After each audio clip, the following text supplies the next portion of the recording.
శ్రీమాత్రే నమః. అందరికీ దేవి నవరాత్రి శుభాకాంక్షలు.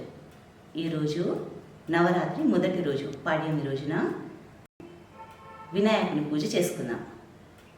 వినాయకుడికి పసుపు కుంకుమ అక్షతలు సమర్పించి అతనికి ఇష్టమైనటువంటి దుర్వాంకురాలు సమర్పించి ఏకవింశతి నామాలతో వినాయకుని పూజ చేసుకుని అతనికి నైవేద్యం సమర్పించుకోవాలి. ఇప్పుడు కలశ స్థాపన చేసుకుందాము. కలశ స్థాపన కోసం 5 గుప్పిల బియ్యం ఇలా వేసుకొని అష్టదళ పద్మం లాగా ఇలా వేసుకొని దానిపైన కలశంలో ముందుగా గంగాజలము, తర్వాత శుద్ధ జలము వేసి అందులో సుగంధ ద్రవ్యాలు,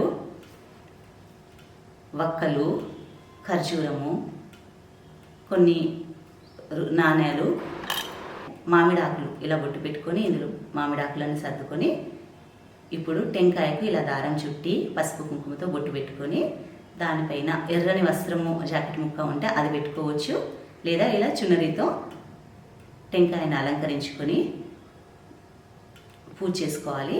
పుష్పాలు అవి సమర్పించుకోవాలి. కలశంలో అందరూ దేవతలు ఉంటారు. మనం ఏ దేవతకైతే పూజ చేస్తుంటామో ఆ దేవతను ఆహ్వానించుకోవాలి. అలా ఆహ్వానించుకొని మనం సంకల్పం చేసుకోవాలి. ఇప్పుడు మనము అమ్మవారి విగ్రహాన్ని ఇలా ప్రతిష్ఠించుకోవాలి.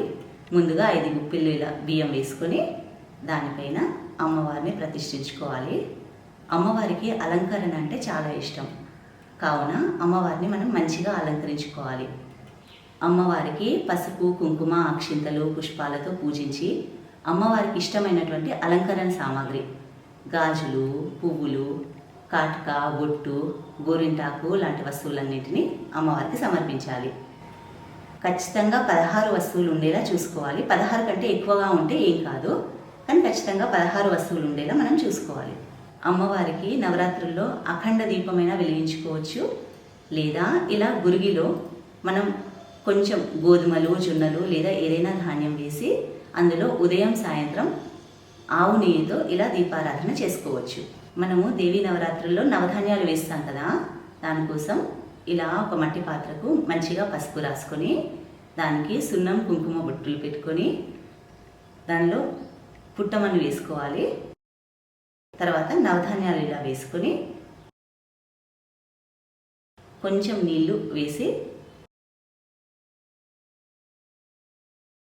ఇలా దేవి దగ్గర పెట్టుకోవాలి. 9 రోజులు కొంచెం కొంచెం నీళ్లు వేస్తూ ఉంటే 9వ రోజు దసరా వచ్చేసరికి ఆ నవధాన్యాలు మంచిగా మొలకెత్తుతాయి. ఇప్పుడు మనము అమ్మవారికి హారతి ఇద్దాము.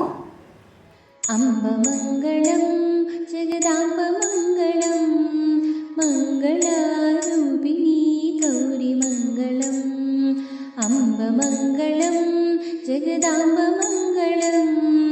ముల్లోకాలకే మూలమైనటువంటి ఆ ఆది పరాశక్తి ఆశీస్సులు మనందరిపై సదా ఉండాలని కోరుకుంటూ దుర్గా భవానీ మాతకి జై.